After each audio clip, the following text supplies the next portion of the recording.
Does Israel want, and almost always, Congress gave them exactly what they wanted without any debate, without any amendments being considered. This type policy exists as a result of a number of factors. First of all, there is the lobby, the U.S. lobby for Israel, AIPAC, American-Israeli Public Affairs Committee. It has a multi-million-dollar budget. It has a highly professional group of people working on Capitol Hill. They know the legislative process, they know the personalities, and therefore advance what's best for the state of Israel. Congress seems to think that if you oppose what Israel wants, you'll be defeated in the next election.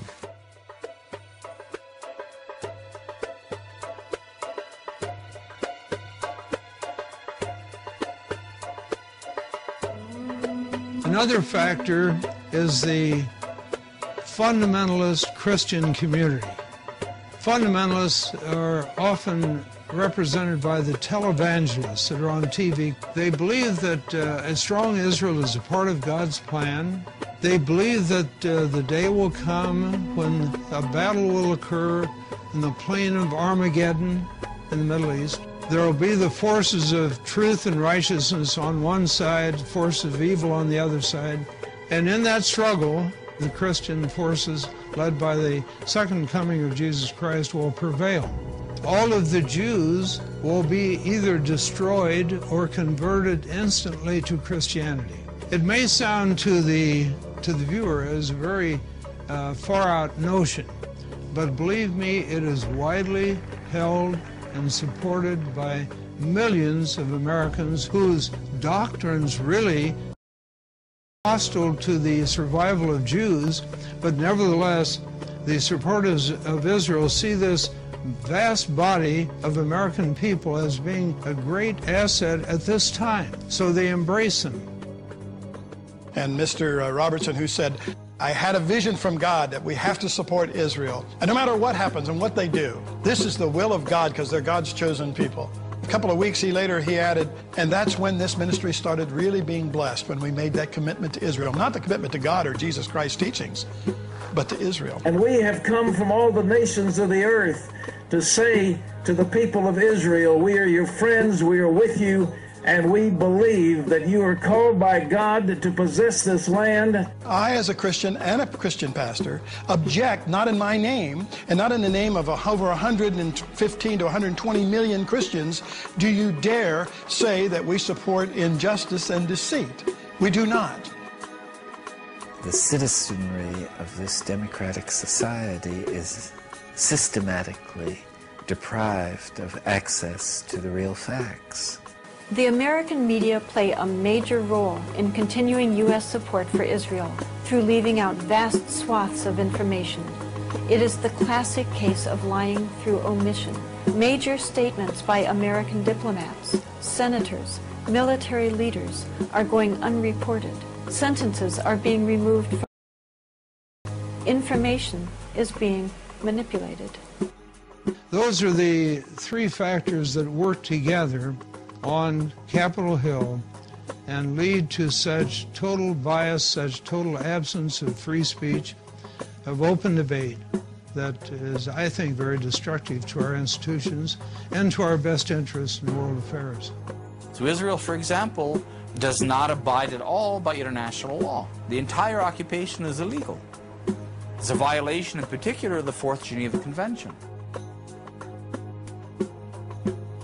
By the rules of the Fourth Geneva Convention, you're not allowed to build settlements, you're not allowed to build roads, you're not allowed to expropriate land, you're not allowed to deport people, you're not allowed to restrict their freedom of movement, you're not allowed to harm their economy, you're not allowed to make them unemployed and impoverished. But everything that Israel does in the occupied territories, U.S. taxpayers are paying for. The U.S. gives the financing, it gives the military support. Israel receives as much foreign economic assistance as all the countries combined in the world.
In March 2003, the U.S. government approved $10 billion in aid for Israel. At the same time, it withheld a $3.5 billion grant to upgrade the training of first responders, those who would be first to respond to a terrorist attack. Spent domestically, that $10 billion could buy health care coverage for over 4 million children without proper coverage, or pay for 1.5 million American children to attend Head Start child development programs to prepare them for school, or simply help states offset the costs of one of the worst fiscal crises in half a century.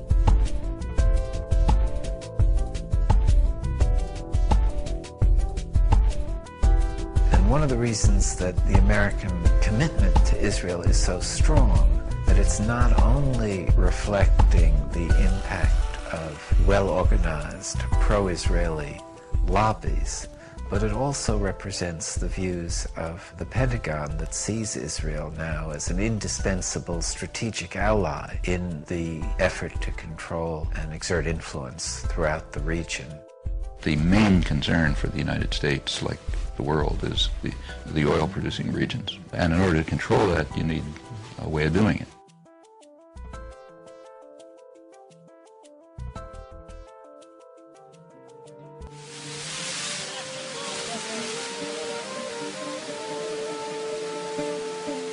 Desperate for a peace that would finally end occupation, Palestinians again came to the negotiating table in 2000.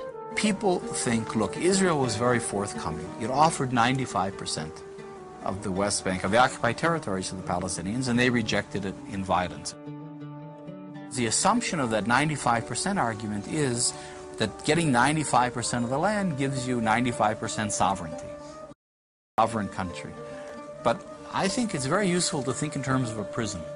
If you look at a blueprint of a prison, it looks like the prisoners own the place. And the prisoners have 95% of the area. They've got the living areas, they have the exercise yard, they have the cafeteria, they've got the work areas. All the prison authorities have is 5%, is the control. The average Palestinian didn't think they were throwing anything away because there was nothing to throw away. They had tuned out what Barak and Arafat were talking about, because on the ground there were ongoing land expropriations, tree uprootings, road building, unfair water allocation, leaving many Palestinian families in the summer and fall with 2 hours of running water a week, when next door you have a settlement with a swimming pool and green lawns. So what do you expect people to think?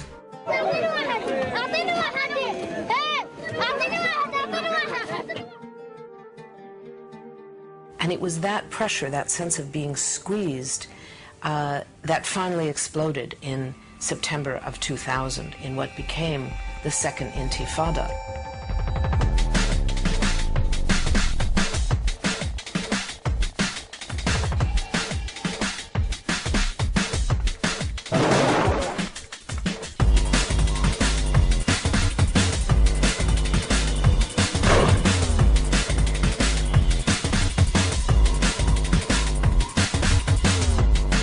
What is called the Second Intifada is essentially a mobilization of resistance against this structure of occupation and oppression. Israel, from the very beginning of these demonstrations, had indeed relied on excessive force.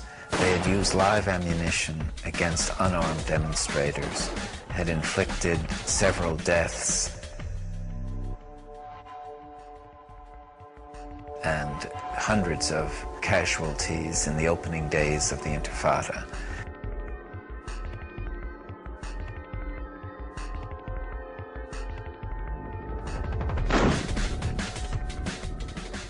Sometimes the Israelis are speaking about rubber bullets they used. By the way, it's not rubber, it's steel coated with rubber. This bullet, it killed many of the kids who are demonstrating, sometimes while they are throwing stones. As this case, I'll show you what happened. He is a 14 years old from Khan Younis. He was shot with a one like this and it entered here and he died.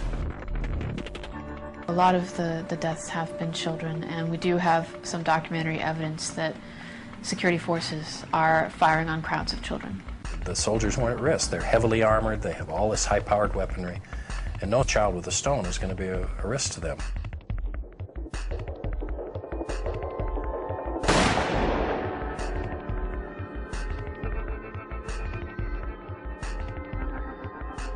Most of the Palestinian abuses involve shooting at settlements, ambushes on settler cars, and obviously the suicide bombings inside Israel.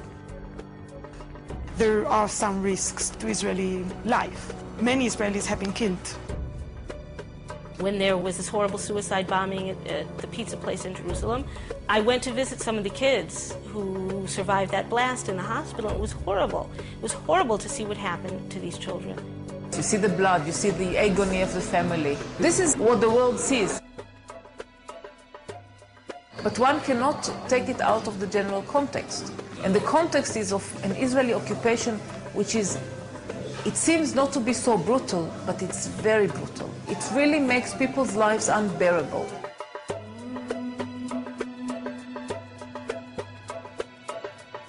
The use of suicide bombers is an act of desperation.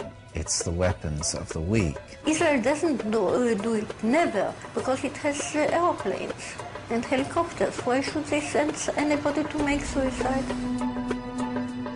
I think we have to change our conception of what Israel is. Israel likes to present itself as this little country surrounded by a sea of hostile Arabs, and we just want peace, and they're violent. Israel is the 5th largest nuclear power in the world. It's got between 200 and 300 nuclear warheads. So the reality is that Israel is a regional superpower. For the first time, the resistance to that occupation had, to a very small extent, an armed component. There was nothing close to equal force.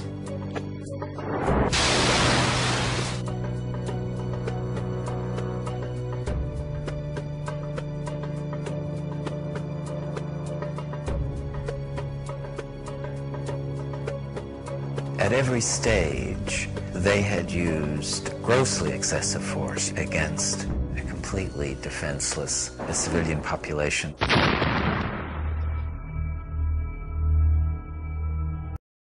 Have been overwhelmingly Palestinian civilians, overwhelmingly, not armed groups or armed individuals.